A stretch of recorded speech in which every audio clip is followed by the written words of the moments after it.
Morena, morena, morena, morena. Raza de bronce de piel morena, pueblo de México en general. Vamos unidos a la faena por la regeneración total. Para lograrlo se necesita no más tu credencial de elector. Piensa en la patria, recapacita y cuida tu voto libertador. Que la derecha ya no descuadre el resultado de la elección. Para que no nos vengan con fraude, solo hace falta organización. Morena.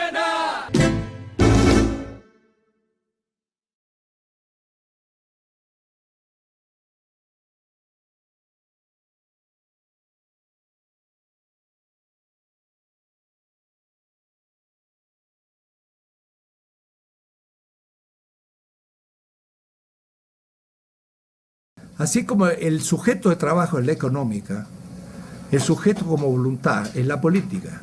Pero en la estética tenemos que ver la corporalidad humana en otra dimensión. Entonces no es ya la potencia, ni es el trabajo, es otra cosa. Y hay que pensarlo. Y la tengo que escribir después la política. Y si no me he puesto a trabajar, me es difícil contestar. Yo podría decir las hipótesis de una estética de la liberación. Y yo partiría de Bataille, que parte de la corporalidad humana, pero en aquello negativo de la corporalidad. Bataille parte de lo que da asco, de lo feo, de los excrementos, de aquello que lo más horrible es lo vivo muerto. O sea, una roca la parto, no es asquerosa. Un árbol se seca, no es asqueroso. Un perro muerto, cuando se pudre, ya está asqueroso. Pero un ser humano muerto y pudrido es lo máximo. Es lo máximo negatividad.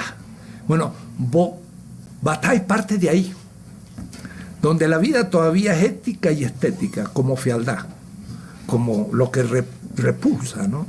Entonces yo usaría las mismas categorías germinales, abstractas, pero con otra dimensión. El otro sería el feo, la fealdad. Catherine tiene una foto ahí en su escritorio de una señora muy vieja que parece que llegó a tener 103 años.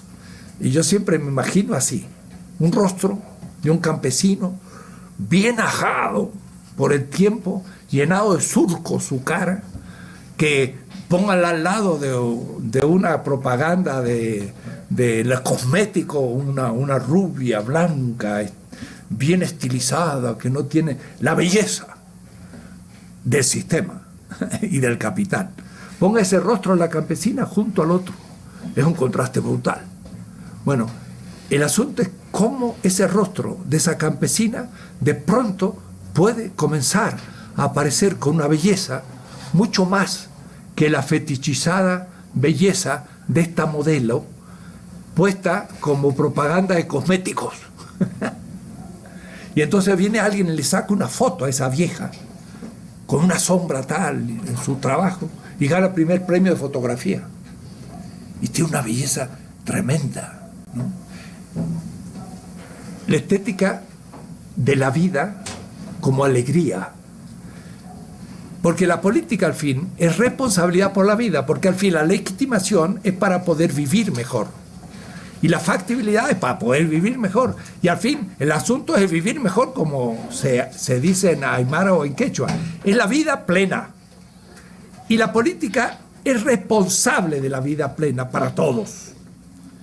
Pero el contenido último de la vida plena, yo pienso, es algo así que por ahora yo llamaría alegría. O es decir, la explosión del ser que se exalta como contenido.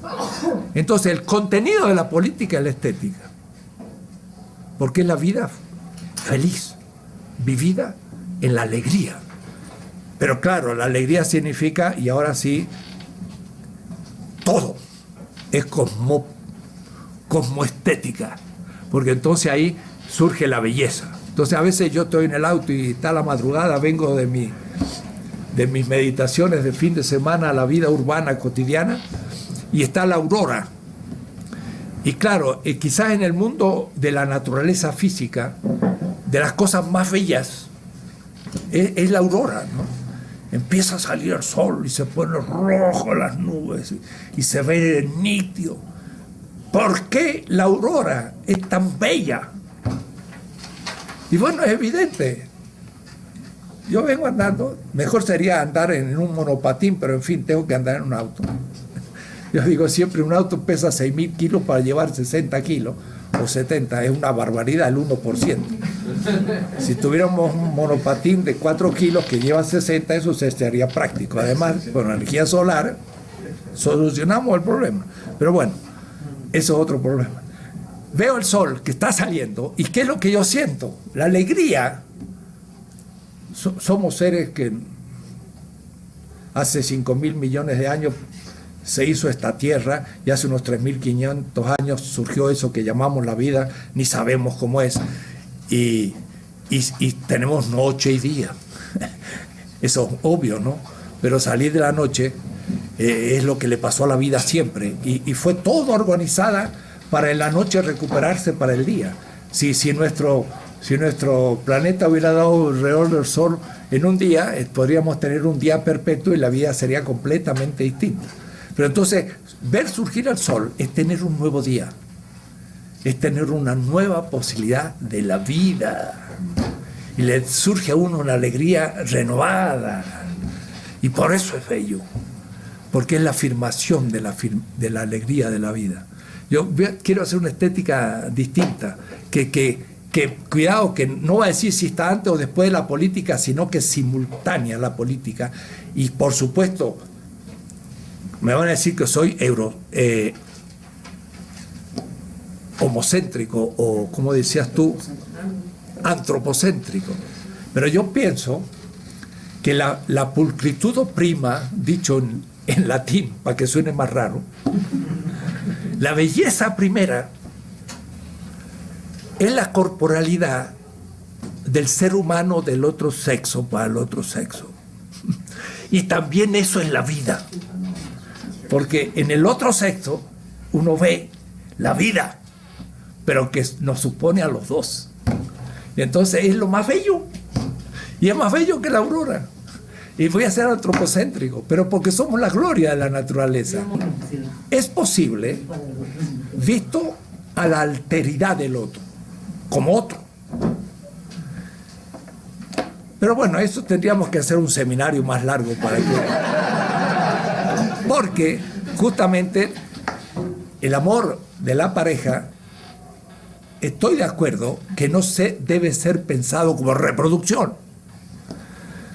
Pero de todas maneras, yo como soy fruto de la vida, no tengo dominio sobre mi propia corporalidad.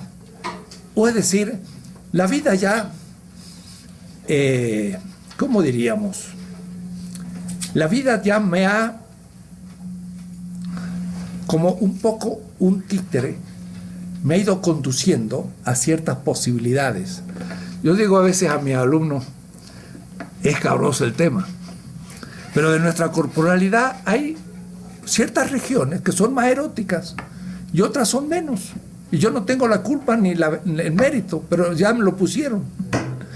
Y esa eroticidad de mi cuerpo coincide con la eroticidad del otro. Y no es lo mismo en todos los casos. Claro, de ahí podemos crear justamente toda una interpretación erótica e ir al problema del género saliendo de la erótica. Pero habría que partir de una erótica fuerte, en donde es posible, no digo que sea la finalidad, pero es posible el otro. Y el otro es el hijo o la hija, también. ¿Por qué? Porque es justamente el que va a conservar mi memoria, el de la humanidad. Entonces habría que discutir muchas cosas, pero ya sería muy largo. Me gustaría hacer un curso de erótica, pero va a tener que ser por el lado de la estética. Y tiene que ser una estética de liberación contra la belleza imperante desde lo popular, que empieza a ser tomado como lo feo y como lo folclórico y todo. Y de ahí, sin embargo, surge la crítica a la belleza imperante y la nueva belleza del futuro. Y voy a tomar ejemplos muy precisos. Por ejemplo, aún el arte, tenemos nuestro arte naif. Ernesto Cardenal promovió cantidad de grandes pintores nicaragüenses que hoy se cotizan en el mercado y todo, pero son naif, son realmente de la cultura popular nicaragüense. Pero tomo un caso ya más clásico como Goya, que pintaba a reyes, y ahí estaba la reina, el rey, todo postizo, postieso, todo. Pero viene justamente Napoleón y tiene que salir para el pueblo y se encuentra con la madre, y entonces ahí Goya se transforma, hace el monstruo, que es un monstruo tremendo, que en el fondo es la ocupación napoleónica justamente, y los fusilamientos. Entonces se libera. Es decir, es la estética de un pueblo que al principio ha sido un pintor según la belleza cosmética del sistema, pero después ya es creador. Pero la creación tiene que ver con la historia. Y si yo tomo Beethoven y voy a Bonn, por tomar un clásico, la música, Quinta Sinfonía. ¿Y qué es la Quinta Sinfonía? Beethoven, por una ventanita, con su piano, que todavía se encuentra, uno de ellos, en el mismo lugar, veía a los campesinos alemanes danzando en la vendimia, en el Rin.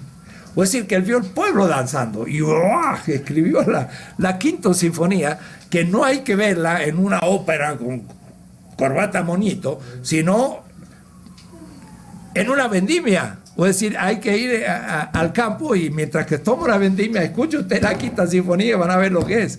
Es decir, surgió desde el pueblo y después el nuevo sistema se lo chupa y lo hace a su vez el arte ya dominador, y bueno, va a tener que volver a ser destruido. Pues, ¿cómo se hace una estética de la liberación?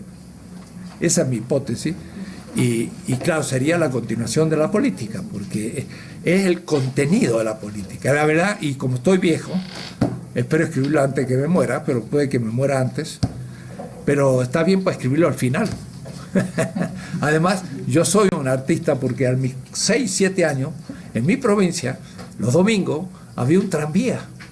Y el tranvía, uno podía subirse de tranvía, y íbamos con los maestros de Bellas Artes a dibujar acuarela y todo, en un parque en Mendoza que se llama San Martín, hermosísimo. Entonces yo desde muy chico pintaba, y después estuve en Bellas Artes. Entonces yo soy un artista fracasado. Pero entonces al menos en mi estética voy a recuperar lo de fracasado que tengo al final. Así que me has tomado un tema sensible que lo quiero hacer. Sí, y tiene que ver mucho con lo mítico y lo popular y con todo, ¿no?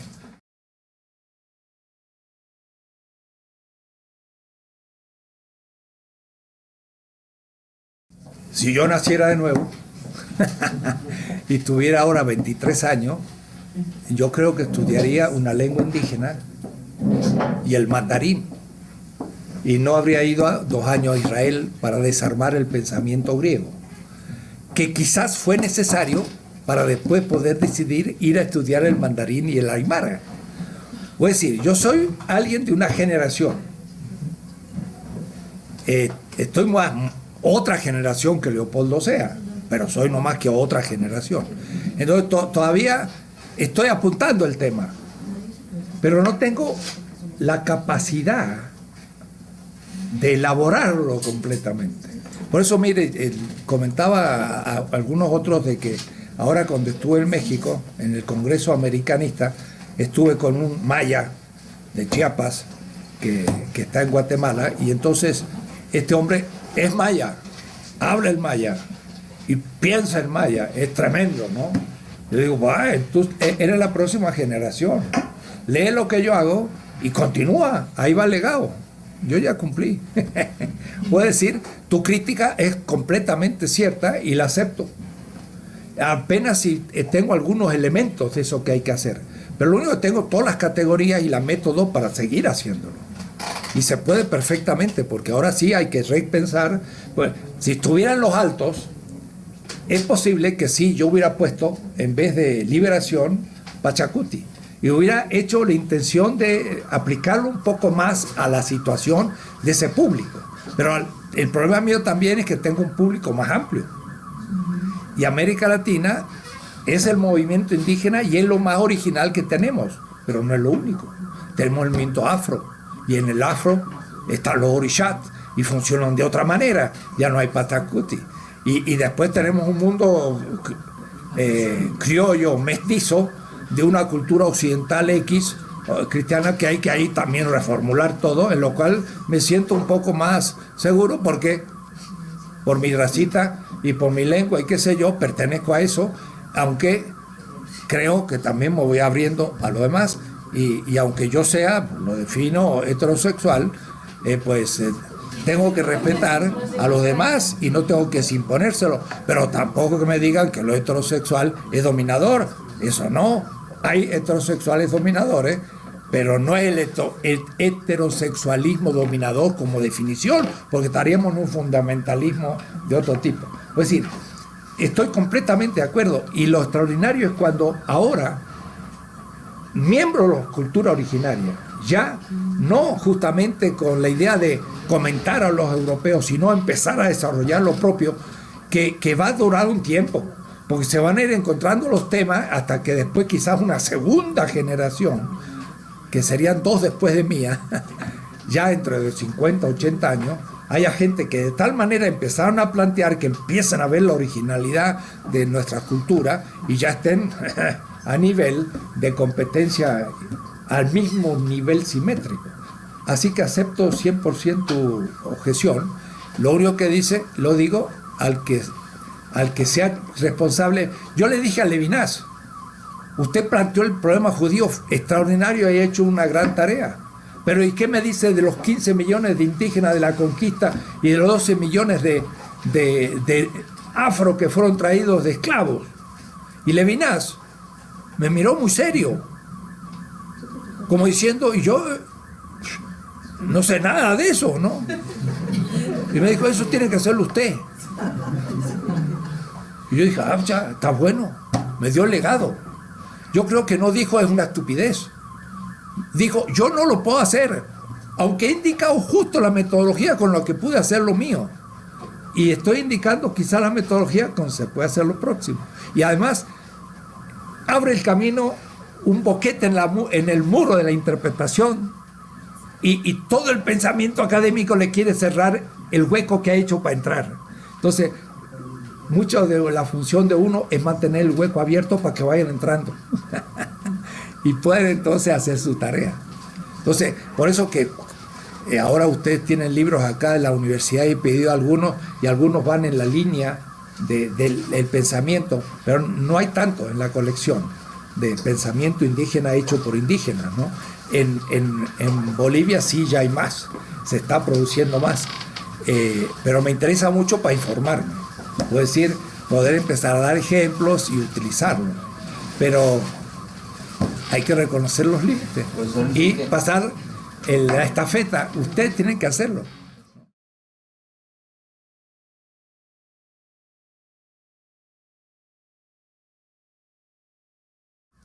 La palabra violencia viene de vir, también de varón, vir, masculino, parte del patriarcalismo, vir, pero también es virtus y es fuerza. Entonces, violencia es, yo le llamo la coacción ejercida contra los derechos del otro. Violencia, violar, contra los derechos.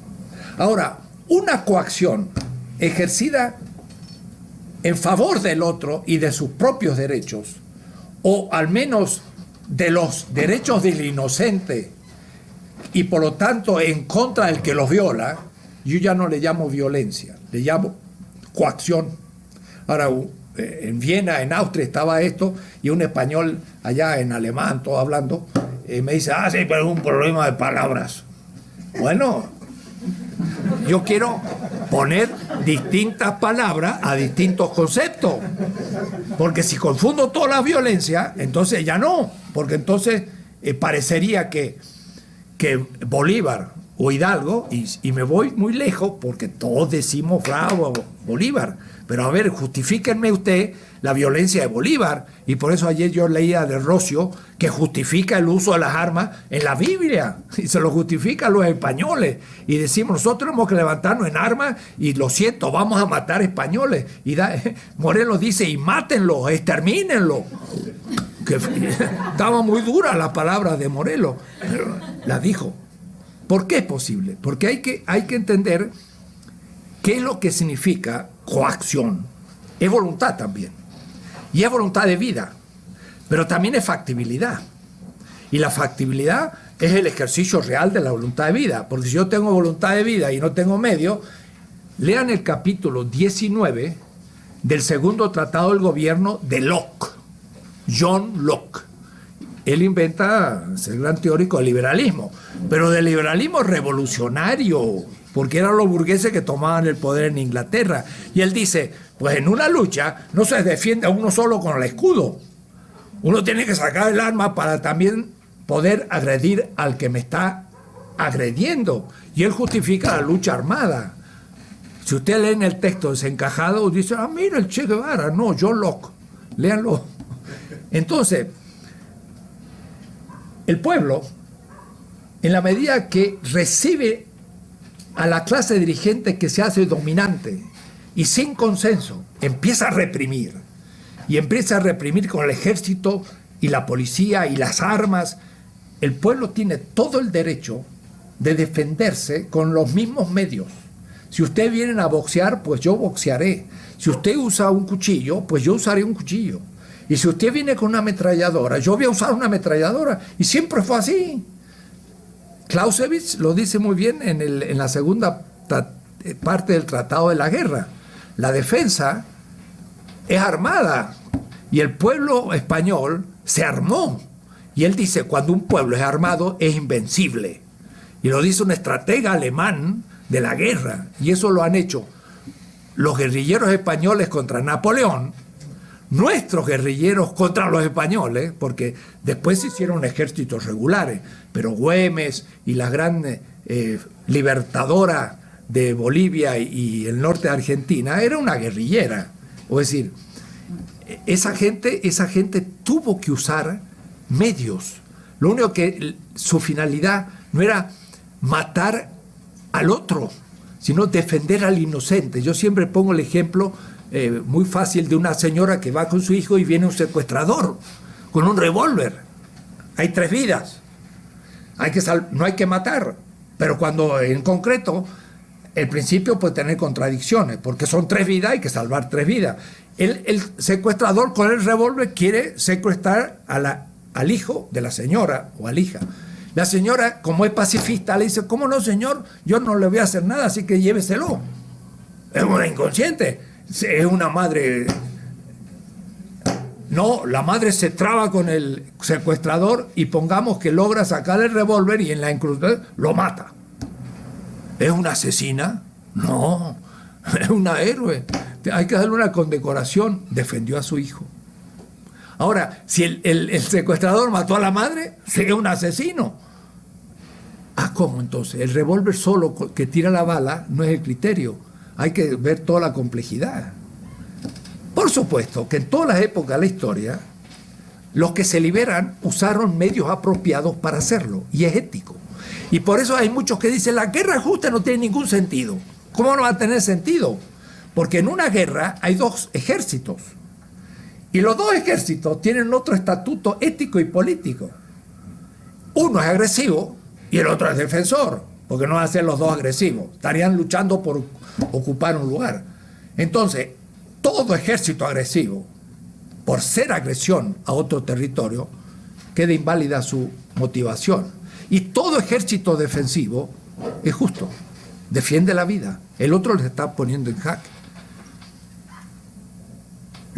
El uso de medios adecuados para la defensa de la vida de un pueblo, por supuesto, incluye aviones, tanques, armas y todo lo que usted quiera, de un ejército regular o un ejército guerrillero, que es el que fueron nuestra gente.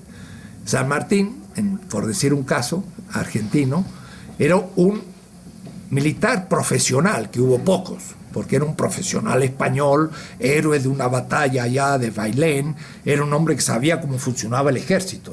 Llegó a Argentina porque había nacido en Yapeyú, que era una región de las misiones jesuíticas, donde su padre se acordaba de los misioneros y sabía que los indios eran dignos y estaba en contra de los españoles, el padre español de San Martín. Así que él vivió en una época, en una región de gente que protestó la expulsión de los jesuitas, que había hecho de las reducciones jesuíticas una república prácticamente independiente con armas, que no entraban ni los paulistas, ni entraban los de Asunción, ni entraban los criollos. Ahí los indios se defendían y tenían armas, y por eso lo consideraban un estado en el estado. Este San Martín llega a Argentina y entonces ofrece a empezar. ¿Y qué hace? En la Argentina es muy famoso los granaderos, ¿no? Eran 120 muchachos a los que las señoras les surcieron un uniforme. Claro, al hacer uniforme, el militar de la guerra regular, al poner un uniforme, ya no es un guerrillero, aunque sean 100, pero de hecho era un guerrillero. Entonces se pusieron atrás de un convento y cuando pasó un grupo de españoles le pusieron unas vaquitas, entonces descendieron, quisieron tomar las vaquitas y estos granaderos de a caballo, o es decir, eran gauchos, los rodean y los matan. La batalla de San Lorenzo, pues era una escaramuza guerrillera y casi todas las nuestras fueron eso. Violentas, por supuesto, en el sentido coacción. ¿Justificable? Totalmente. El asunto es ver la oportunidad política. Es decir, el foquismo es perfectamente posible, ética y políticamente. El asunto es ver su factibilidad o su oportunidad estratégica. Creo que en una etapa que fue desde Cuba hasta el sandinismo, en Nicaragua, dio cierto efecto el foquismo. Pero ahí ya después demostró que ya la cosa se había complicado y hoy sería muy ilusorio el plantear una violencia o una coacción legítima, foquista, en este momento en que un Allende logra llegar al poder electoralmente, pero le da el golpe a Pinochet con un ejército regular. Significó que Allende, bueno, fue un ingenuo, pero bueno, es parte de la historia. Hugo Chávez, pues no es ningún ingenuo, tiene su ejército. Pero Evo Morales no lo tiene en la mano, entonces es más débil. Y Correa menos. Entonces ahí hay toda una cuestión de factibilidad que es ya la política. Pero la cuestión de los medios, que son las armas, es fundamental en la política. Y desde Maquiavelo dice, Savonarola fue un profeta, pero no estaba armado, fracasó. Y entonces Maquiavelo dice, lo primero que hay que tener un ejército, y no mercenarios, eran todos mercenarios en Italia. Hay que tener de los hijos de la comunidad, porque si no después los mercenarios dominan a todo el pueblo, como pasó con los emperadores romanos. Está claro.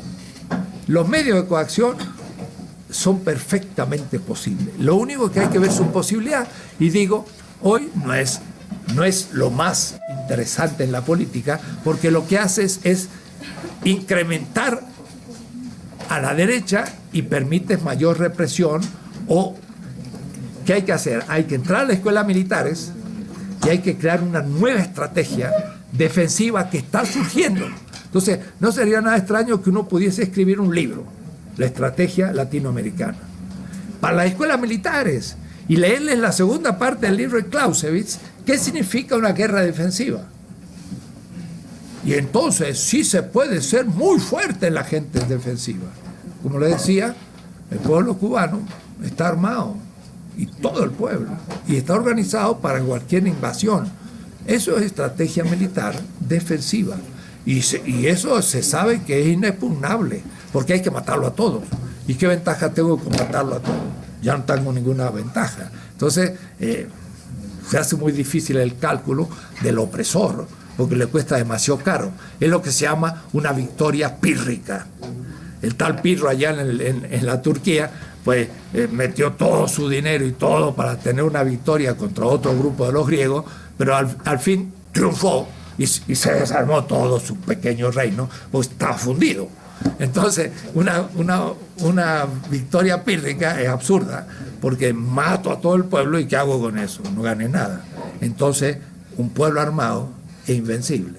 Entonces, eso tendría que entrar en las escuelas militares. Yo podría darle unas clases de estrategia militar a los militares y si me invitan voy a ir y por supuesto, claro que no me van a invitar por ahora.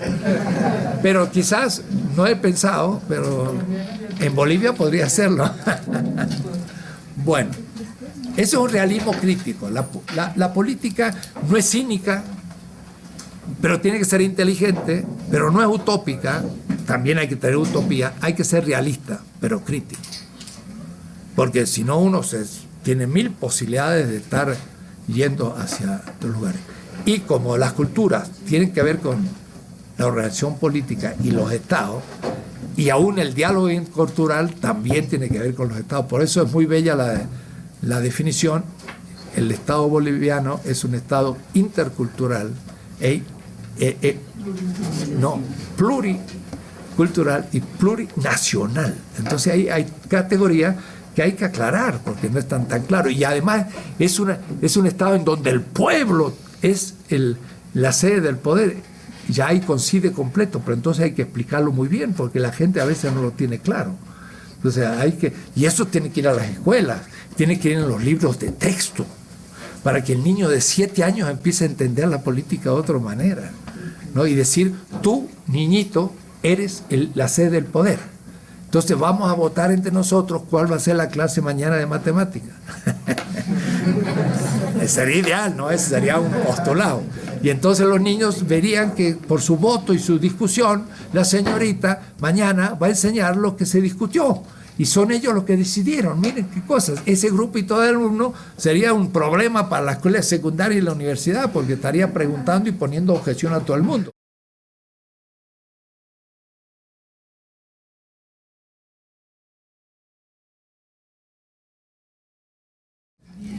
No sé si fue realmente de metodología teórica o yo llamaría algo más todavía previo, que sería metodología práctica. Cómo uno se organiza para, ¿no? Me parece que fue más la segunda parte que la primera. Hay uno que está diciendo que sí. ¿Cómo se hace para organizar la vida y poder al mismo tiempo estar produciendo? Yo creo que fue más práctica que teórica, ¿no? La metodología empírica, esto no es la pregunta, creo, porque eso es más sabido. Estoy medio ronco, ya después de tanto hablar.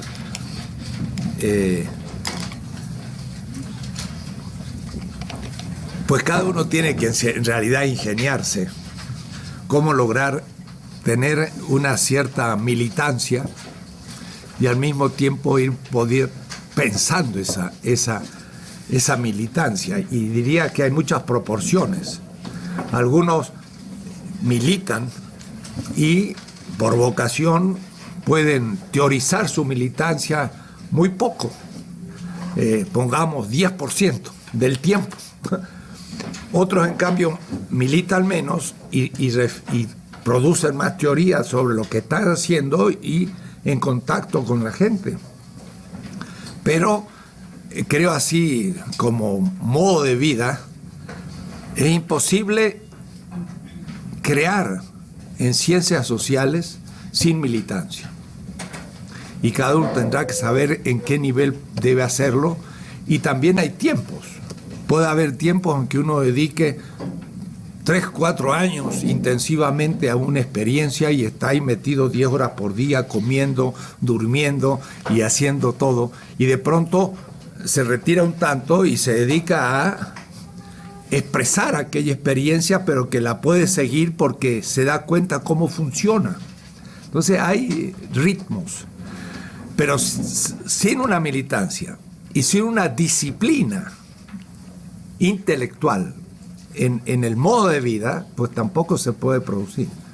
Y la disciplina supone tiempo. Entonces, a veces, qué sé yo, habría que decirle a mi señora que venga aquí y que dé el testimonio de lo que eso significa. Porque muchos libros uno dice, A Johanna, mi señora. Y alguien dirá, ¿por qué? Porque la quiere tanto. Sí, pero también porque la hace sufrir tanto. Porque supone muchos... Yo ante 25 años no pasé un fin de semana normal, sino que de viernes a lunes yo desaparecía, no, por lo tanto ni iba ni al cine, ni a fiestas, ni a nada, y esos 4 días estaba trabajando como loco. O es decir, fines de semana, para que después martes, miércoles, jueves, dar clases, hacer toda la burocracia y todo lo que todo el mundo hace. Pero ese trabajo intenso también de reuniones con la gente y todo, era para mí parte. Pero el fin de semana que todo el mundo dice, bueno, ahora descanso, era mi trabajo intenso, donde entonces en el campo, sin televisión ni nada, yo podía estar estudiando intensamente. Es decir, para entrar a un tema a veces hay que tomar tiempo. 2, 3 horas, empezar a dar vueltas, ¿no? Y volver al tema. Y entonces después ya ponerse a escribir. Si no hay una especie de posibilidad de mucho tiempo, en mi caso personal, no logro poder ponerme a escribir, porque la cosa tiene que estar madura, y la madurez supone también soñarla.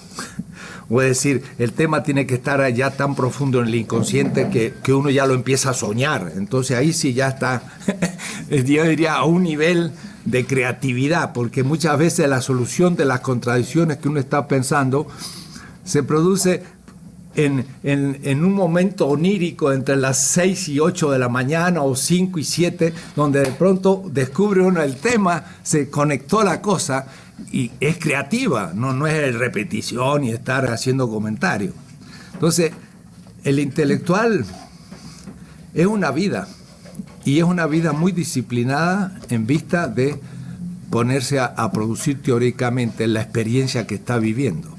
Y es muy bueno que ustedes estén aquí un tiempo, y sobre todo los becarios que dejan otros compromisos para adquirir el ritmo, ¿no? Porque ser un intelectual que esté meditando las experiencias, somos un poco monstruos, somos un poco gente distinta a lo cotidiano para poder realmente producir. Hay que estar muy convencido de que eso es útil. Y cuando uno lo vuelve a la base y aclara la cosa, entonces se da cuenta que vale la pena y que hay que dedicar. Pero al mismo tiempo, ¿cómo escribir, no? Yo cuando tenía 11 años me dije, en el colegio secundario, había un curso de mecanografía, había que todos escribir a máquina, y ahí era el momento, todo el mundo tiraba gis y se reía, y nadie sabía aprender a escribir a máquina después del curso. Pero yo me dije, me parece que debe ser útil escribir bien con los 10 dedos, ¿no? Y entonces yo hacía mi clase de mecanografía bien hecho, y desde los 11 años, pues no escribo casi a mano. Cuando me pongo a escribir a mano me duelen los dedos porque los músculos no me funcionan. Escribo a máquina. Y escribo a máquina, bueno, ustedes sabrán, pero a la velocidad casi de lo que uno va pensando. Entonces, nunca he pensado escribir un texto, sino que lo he ido escribiendo. Entonces también esta es otra cuestión. ¿Cómo se escribe un texto? Algunos piensan todo el tema 2, 3, 4, 5 años y después se ponen a escribir el texto. En París, cuando yo tenía 25 años, había un maestro que se llama Claude Tramontane, un amigo, yo iba a su casa. Entonces él, en esa época teníamos máquinas chiquitas. Yo tenía una máquina para escribir el texto y otra máquina para las notas. Y entonces él me enseñó a, en cada página, ir poniendo una idea. Era en realidad una computadora anticipada, porque después uno podía hasta cambiar el orden de las páginas y cada uno tenía su nota abajo. Y este hombre también escribía mucho, iba pensando, iba publicando. Me enseñó ese método. Entonces, desde el año 61, también en países extranjeros a veces que uno no puede hablar la lengua, pues me acostumbré a expresar por escrito lo que iba pensando. Entonces voy investigando y voy escribiendo. Y cuando termino la investigación, terminé el libro. Y hay muchas cosas que ya se me ocurrió de las cosas escritas, lo hago el próximo, pero no rehago ese libro. Claro, sobre todo cuando uno escribía a máquina y era tan difícil cambiar el orden de las notas y esto. Desde hace 10, 15 años que tenemos las computadoras, ya eso se hace automático. Y debo decir, con la computadora escribo más lento que cuando escribía con la máquina. Con la máquina escribía directamente para la imprenta. Ahora lo corrijo y me lleva más tiempo. Entonces, cada uno va a tener que descubrir su método. Pero es importante porque muchas experiencias se quedan sin ser expresadas. Y lo que se necesita en este momento en América Latina son reflexiones sobre lo que estamos haciendo para crear nuevas generaciones. Entonces hay gente que ha hecho grandes experiencias, pero no quedó nada y se borró en el desierto. Claro, quedó en la conciencia de los que lo hicieron, pero después vienen mecanismos de olvido feroces y dice uno, ese tanto que hizo tantas cosas y todo, ni siquiera nadie ha escrito su biografía y se ha borrado su lugar en la historia, sobre todo nosotros que somos cultura, seguimos siendo todos secundarias. Yo digo, escribir en castellano queda todavía inédito. ¿Qué acontece escribir en aymara o en quichua o en otras lenguas? Porque el debate no se produce a veces con nuestra lengua, entonces uno tiene que estar queriendo que no se olvide que hay una memoria para que las generaciones que vienen, que sí, yo pienso, van a ser de la América libre y de nuestros pueblos realmente libres, por eso que no lo somos todavía, pero estamos luchando, esta memoria puede hacerse presente en el futuro, ¿no? Estos son ni siquiera metodologías, es un poco contar cómo uno hace la cosa, ¿no? Pero lo que sí yo me doy cuenta, que muchas veces en colegas y demás falta, yo diría en este punto, disciplina. Es decir, así como uno ve una pared y vea que el albañil la hizo bien y está derecha, y uno dice, pues una buena pared, porque estuvo hecha con paciencia, con las maneras como hay que hacer una pared, pues eso supone muchas miles de horas de trabajo. Y eso es también la disciplina que hay que tener en la vida intelectual. Hay que estar disciplinado. Y en eso pues, tiene su costo. Y hay que darlo siempre. Y eso se acumula. Y se acumula con el tiempo. Así que los que empiezan más jóvenes es mejor, porque van a tener más visión. Los demás van a ir acumulando y puede ser de todas maneras útil para todos.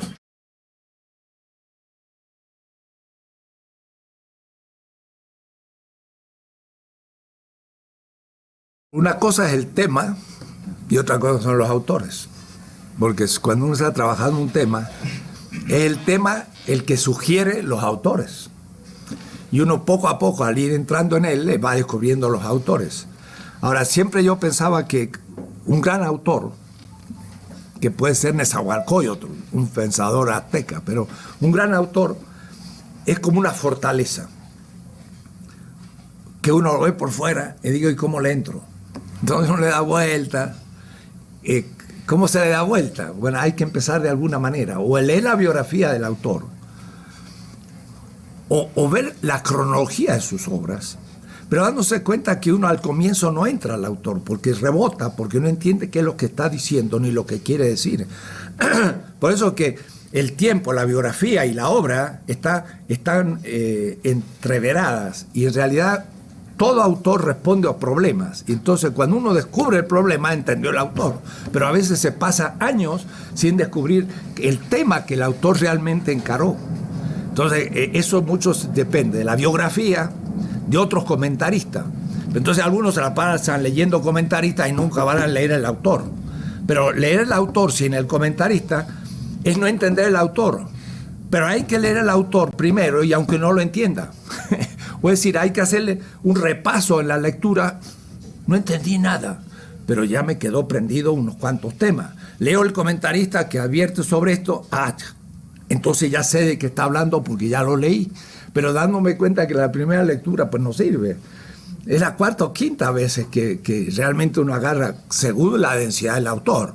Hay algunos que se los puede leer rápido y se entendió lo que dijo. Pero los grandes, los pesados, esos necesitan mucha lectura. Y por último, se las puede leer siempre. Porque ante otro tema, y uno habiendo madurado, lee el autor y saca cosas que nunca había sacado. Entonces, un autor es como un castillo, que por ahí uno dice, hay una ventanita por ahí, y se mete uno adentro.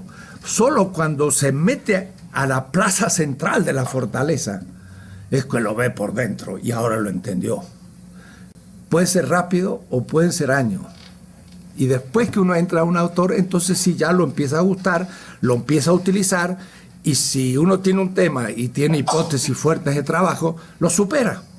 Y puede entrar a la crítica, pero no una crítica rápida, tiene que ser una crítica seria. Y para hacer una seria, tiene que leer cronológicamente el autor. Entonces, ahora gracias a la computación es más fácil, pero cuando uno quiere leer a un autor hay que comprarse sus obras, o en la universidad que uno esté, o alguien, ¿no? Pero no se puede leer una o dos obras. Estoy pensando, qué sé yo, en los grandes, ¿no? Europeos, un Marx, por ejemplo. Bueno, estaba yo en Alemania, pues me compré los 46 tomos, ¿no? Pero era muy barato, entonces bueno, el asunto era cargar, ¿no? La ciencia pesa, pero lo tengo ahí, entonces puedo consultar cualquier tomo del asunto. Eso lleva años para entrar a un gran autor, no es tan rápido. Hay que leerlo, hay que ser humilde de no entenderlo, hay que ver los comentaristas, hay que ver su biografía, hay que leerlos cronológicamente y después uno ya los domina. Eso al comienzo puede durar años, pero cuando uno ya está habituado, le puede durar una semana. Y tomar un autor que uno no ha leído y tener las 8 obras fundamentales, tener un buen comentario, y en una semana uno puede agarrar el tema. Pero ya hay que estar ducho, diría, ¿no? Y hay que también tener referencias con otros. Hay que entender qué es lo que quiso decir y contra quién lo quiso decir.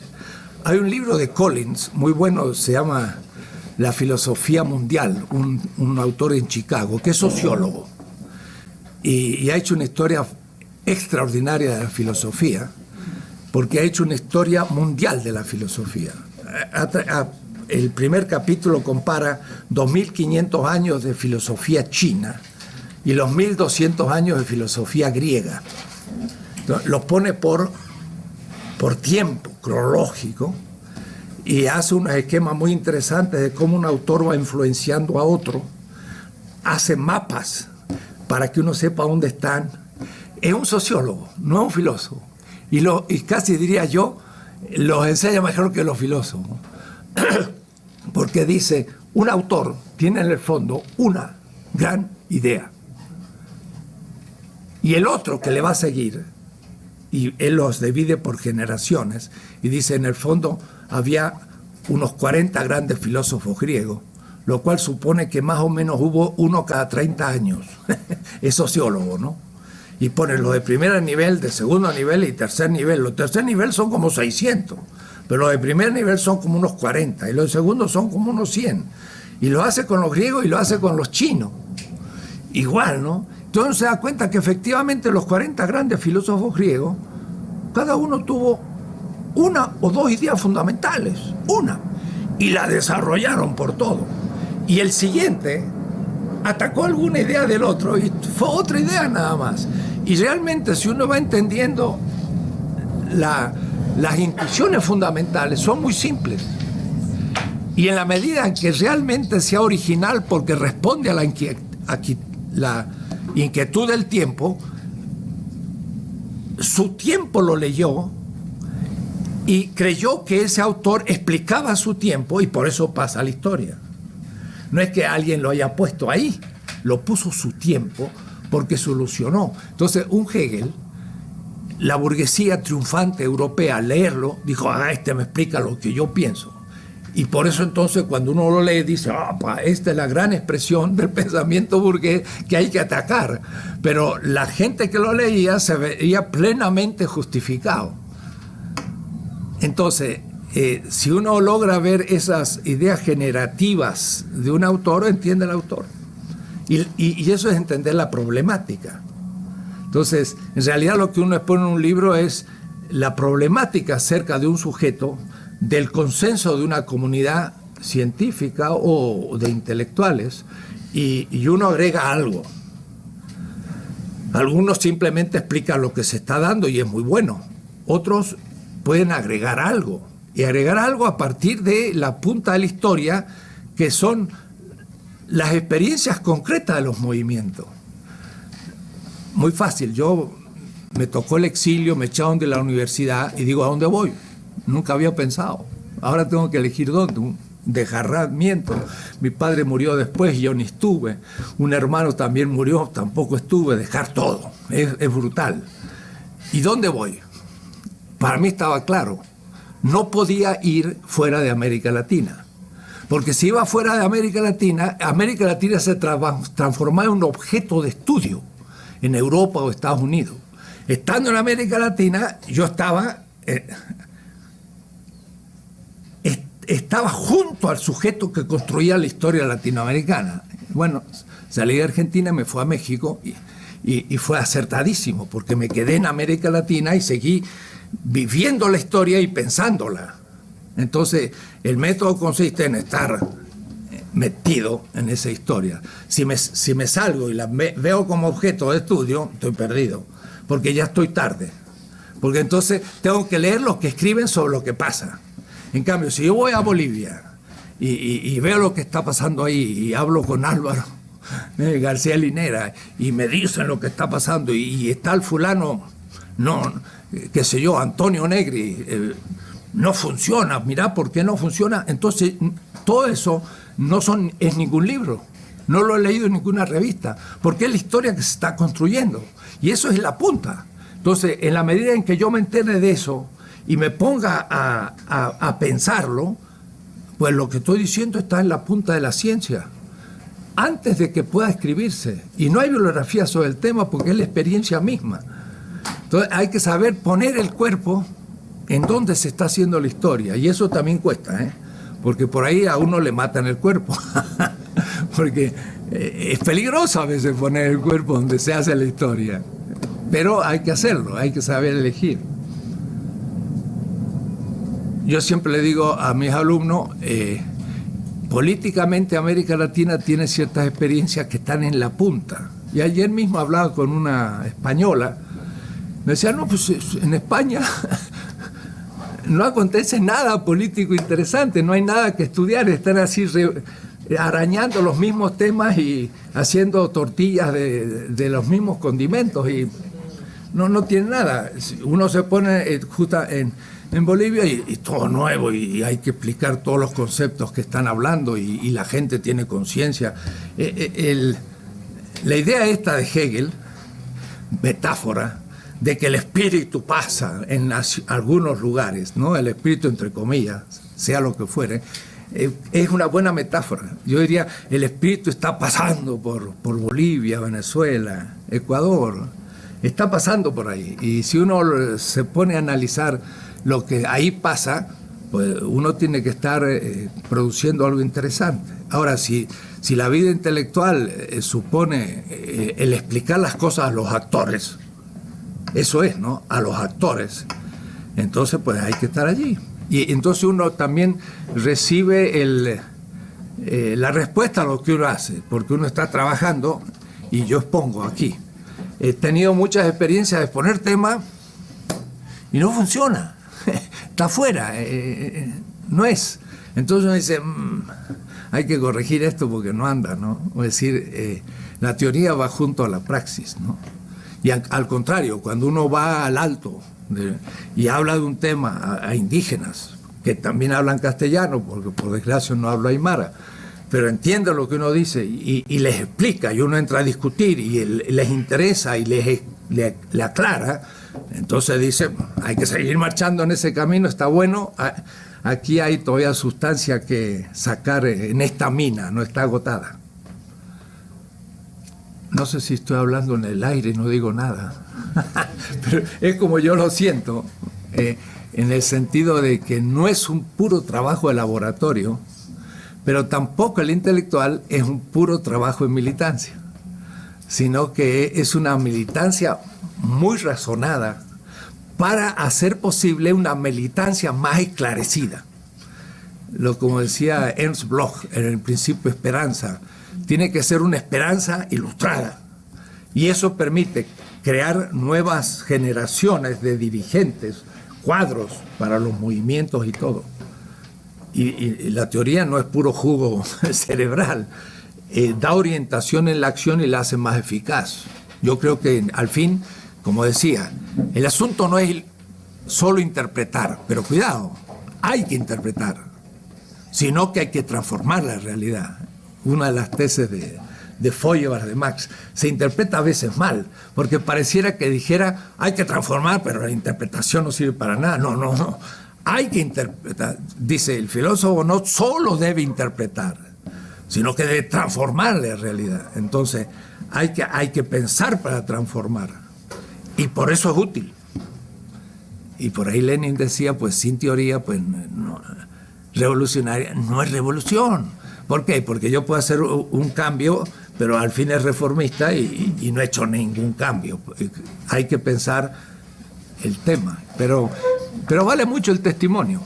Es un testimonio que ayuda y que ahora yo llego domingo a México y esa misma noche ya tengo que empezar a leer ciertas cosas que tengo en la cabeza y sigue. Es decir, el tema que uno está investigando está en vilo siempre.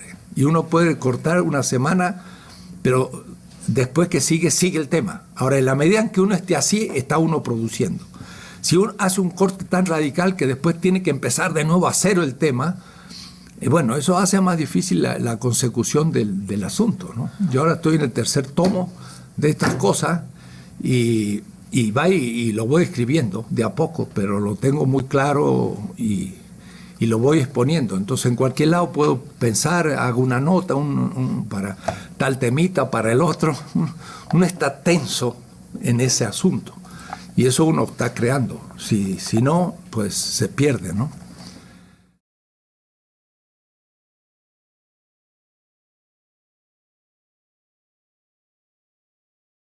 Ahora, eso también se aprende. Y por eso que es tan útil el seminario, ¿no? Donde el alumno, uno dice, bueno, yo siempre hago un seminario con un tema nuevo y soy en lo posible sobre lo que estoy escribiendo también. Entonces digo, vamos a estudiar tal tema. Y entonces, y les digo bien claro, no lo conozco el tema. Entonces va a decir el alumno, ¿y cómo usted, profesor, está ahí y no conoce el tema? ¿Y cómo lo va a hacer, no? Pues siempre lo interesante es un tema que no conozco, pues trabajarlo. Y siempre uno está ante temas que no conoce, lo trabaja y después de 1, 2, 3, 4 meses, se le aclaró, descubrió cosas interesantes y todavía hasta puede criticar el tema. Entonces lo que uno tiene es el método para saber salir con vida, metiéndose en la tempestad. Ahora, el alumno que se mete en la misma tarea se da cuenta entonces que el asunto no es saber las cosas, sino que es descubrirlas en el proceso de la discusión, confrontándola con la realidad. Entonces, lo primero que digo yo siempre en todas mis clases, ¿han visto esta mañana lo que pasó tal en el diario? ¿Quién leyó el diario? Y casi siempre ninguno ha leído el diario. Y yo les traigo las noticias frescas del día, ¿no? Y como por ahí veo la televisión alemana y la televisión norteamericana, les traigo las noticias. Y le digo, ¿y qué creen ustedes que vamos a estar pensando acá? ¿Libros? No, es la historia lo que está pensando. Entonces, les exijo a leer el diario, ¿no? Y ser capaz de pensar el tema del día. Me decían ayer de que Obama quizás ha dado una visión más positiva al apoyo a Zelaya en Honduras, ¿no? Ese sería mi tema de inicio. Han visto que Obama está clarificando un poco su posición. Y entonces, algunos, claro, colegas y todo, dicen, Dulce se mete en política, porque yo entro con nombres y apellidos a hablar de los problemas políticos del día. Y yo me defiendo muy fuerte, ¿no? Digo que me meto. Todos los pensadores se metieron, lo que pasa es que los comentadores pues no se meten porque no hacen filosofía. Entonces los colegas peor todavía porque después me critican más. Pero Aristóteles estaba requete metido en la realidad, y también estaba el mismo Hegel. El mismo Hegel iba a visitar a su alumno preso, que haciéndole caso a lo que él decía, pues criticó al rey y lo metieron preso al Kaiser, y él fue a visitarlo, y eso era un peligro casi de perder la cátedra en Heidelberg. Hegel era un gran maestro y muy querido de sus discípulos, y se jugaba por ello. Era un hombre muy interesante como persona, ¿no? Porque estaba expresando su época.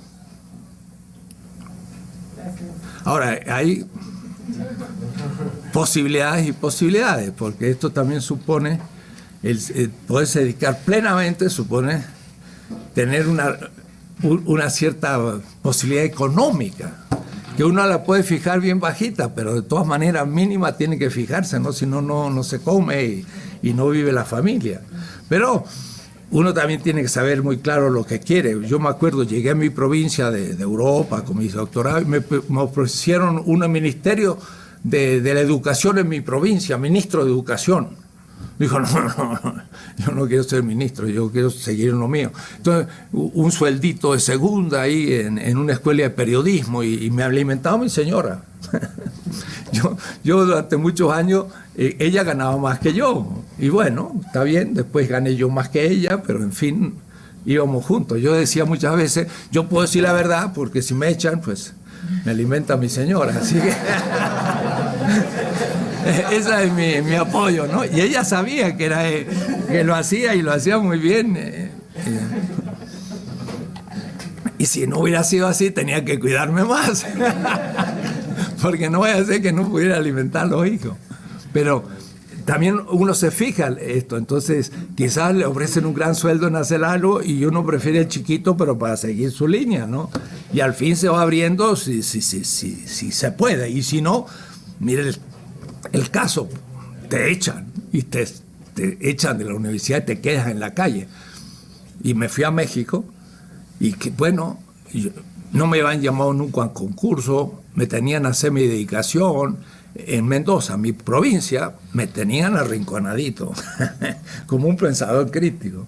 Y llegué a México, pues me trataban por primera vez como una persona humana, porque me dijeron, ¿qué es lo que ha hecho? Pues, máximo nivel. Y entonces ahí pude empezar a hacer otras cosas. Entonces mi exilio me sirvió para aumentar lo que ya había hecho. Entonces, esa es la otra parte, ¿no? El país también ayuda, el sistema de educación, todo, ¿no? Bueno, entonces, yo me empiezo a hablar y ya se me fue tanto tiempo.